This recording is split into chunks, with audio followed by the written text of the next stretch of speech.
We've all been pretty hard on Xbox lately, and let's be honest, they probably deserve the criticism. Redfall launched in a state that was not acceptable. Phil Spencer said some stuff that kind of concerned a lot of people. But he also said something else during that kind of funny interview. He said, I can see it. And you know what? I can too. Don't count Xbox out just yet. Here's why.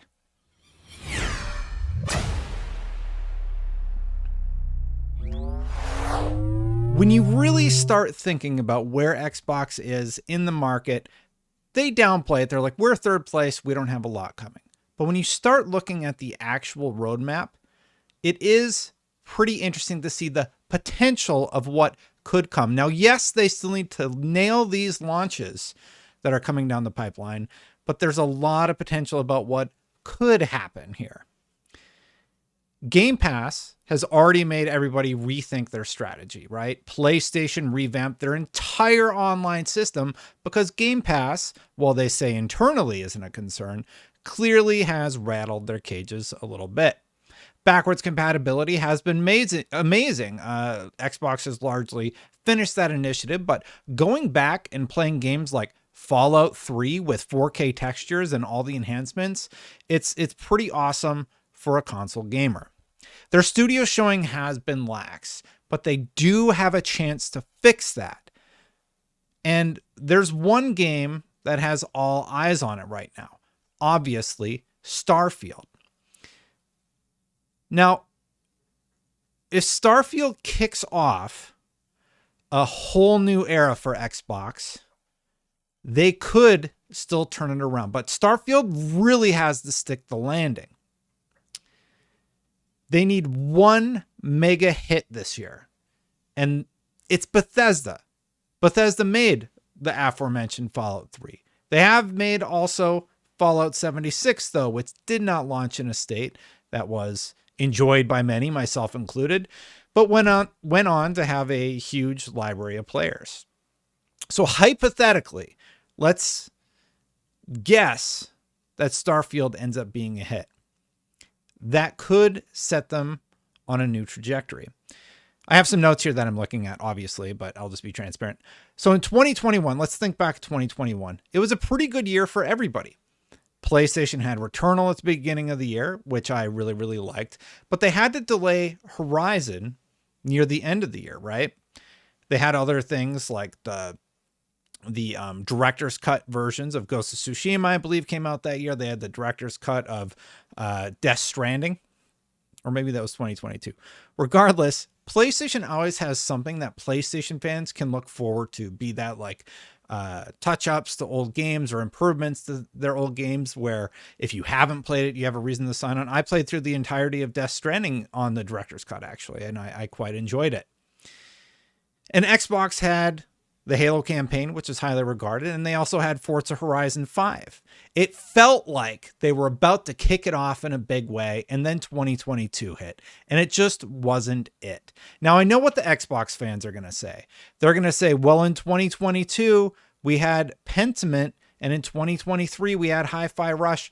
I'm talking about big tentpole AAA experiences. Those are niche experiences, and while it definitely shows off the storytelling capabilities of a company like Obsidian, you and I both know that's not what we're talking about. We're talking about Forza Horizon 5 level of quality, right? Big games. Go look at God of War Ragnarok in 2022. That was a massive game for PlayStation. You have to remember, PlayStation still has Spider-Man 2 and Wolverine in the pipeline, right? Sure, those are a few years out, but they have other titles coming to sort of pad out that time when you wait. You really only need one big game every year. Look at Zelda Tears of the Kingdom. Zelda Tears of the Kingdom is phenomenal. I couldn't put it down last night. Xbox needs a game like that just wows you with excellent gameplay moments, and that game could be Starfield. Starfield could kick off an amazing 2023 after a soft 2022, and a 2023 that's kicked off with a dud in the form of Redfall.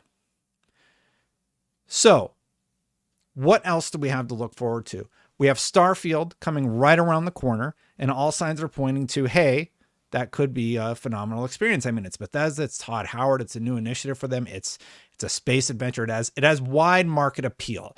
I think everybody's looking at Starfield, not only to see what Xbox can do with it, do with the company once it's acquired, but they're also excited because it's a new Bethesda game, right? And then we also have Forza Motorsport, which is hinted at for this year. It's much like the year where PlayStation released, what was it, Gran Turismo 7, and they released Horizon, right? Horizon's a gorgeous game. Like, look, you can talk, the people in the comments that talk crap about PlayStation games, I'm just like, you're just wrong. Their games are really good, right? And I think I've made it pretty clear that I have an issue with some of the internal politics of how PlayStation does things and how they charge their customers, but I will never fault them for their games. They have nailed that cadence and that quality, and Xbox needs to get there. There's going to be jank in Starfield, no doubt about it. The character models might not look as good, but if the gameplay is nailed, then it could be like the biggest thing ever. Look at what Skyrim did. Like, Elder Scrolls is a popular franchise, but Skyrim was on another level. Starfield could be a new era for Bethesda. Like, it could be, I say. They have to stick that landing. And then we have Forza Motorsport, which likely is still this year if they need to delay it, whatever. But while that game could be awesome, and I'm very excited for it, it is a niche genre, right? It is the sim racing genre. It's not Forza Horizon, which has a bit of a more mass appeal. It is the sim racer. But still, that's two major games that we still have to look to this year.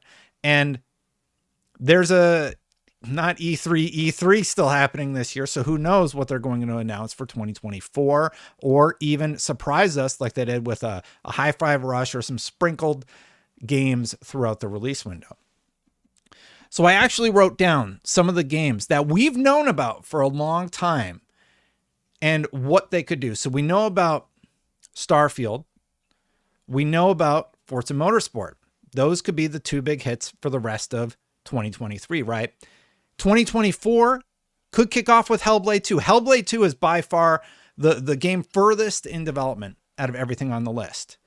And then there's also stuff that we've known about for a long time. There's still State of Decay 3. We haven't heard anything from them.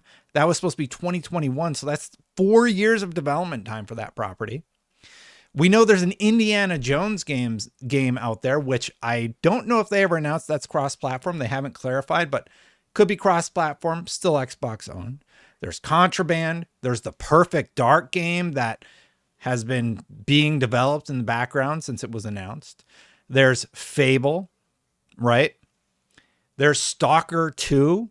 And the big one for me, Avowed. Now, a lot of those games that I listed, we've seen gameplay of, like Stalker 2, pretty far along.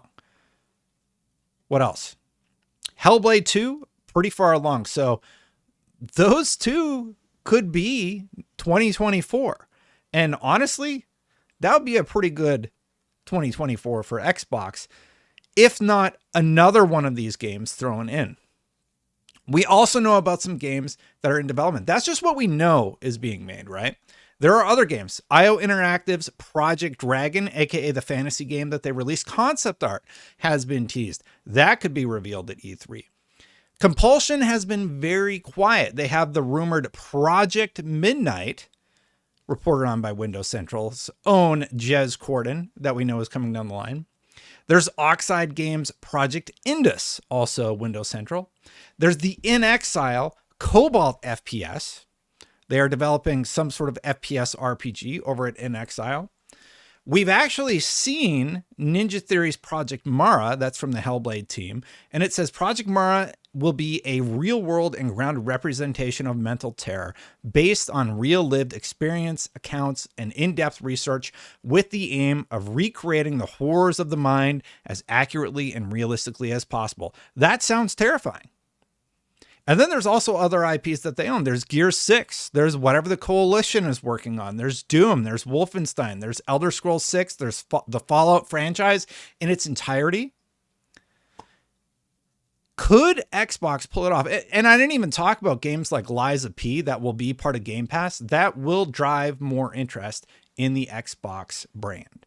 So we've given Xbox their lumps for Redfall, for the soft 2022. You know, we were all happy about Hi-Fi Rush. That was a great game. But could they pull it off? Phil Spencer said this. I'm seeing very good builds of Avowed and stuff like I can see it. But until you have a controller in your hand and you're smiling from playing our games, none of my words should matter. And you know what? I can see it too. The games have to be good. They have to be in our hands, like you said in that same interview playing them. But could they pull it off? They've done it before. They did it in the 360 era. Could this be a start for Xbox to finally get that momentum going? Because that's what we all want to see. Where's the momentum? Because it feels like you go a little bit, then you stall. You go and you stall. This could be full steam ahead. This could be the start of something big. And then on Monday, we could find out that the EU approves the deal and they could just push it through everywhere else and figure out what they're going to do with the CMA. Well, they litigate that with the Queen's lawyer. They are not messing around with this initiative and these goals for what they want to accomplish, and they could still pull it all off. Phil Spencer says he can see it. I can see a future too where Xbox is doing well and they finally hit that cadence they absolutely need to start hitting. I'm not making excuses for the nonsense of 2022 and just the lack of clarity in terms of expectation and what we should get from them, right? I want great games to play on the Xbox ecosystem. That's what the gamers need to see, right? Because I'm going to be playing Zelda, and I'll be playing Diablo, and I'll be playing Final Fantasy. Where's the Xbox answer? Starfield? Is it going to land? That's the question everybody wants to know. Let me know what you think in the comments below. Can you see it? That's what Phil Spencer said. He said, I can see it. Can you see it? Can you see the roadmap for 2024, 2025? I listed a whole lot of video games that they own, right? Can they somehow manage to release 2 amazing AAA games a year the way PlayStation has? That's what he sees. Anyway, thank you so much for watching. That's my thought on the current status. Hit that subscribe button, hit that bell if you like my content. I do appreciate it. If you want to become a member, memberships are turned on. They get access to these videos. I'll probably just post this one without editing it so they can see where I'm at right now. Click that join button if you want to become a member. See my videos early before anybody else without ads. Thank you so much for watching. I'm going to catch you for the next one. Bye for now, everybody. Before I go, if you want to see my disagreement with Phil, you can check it out here, and I'll see you for the next one. Bye for now, everybody.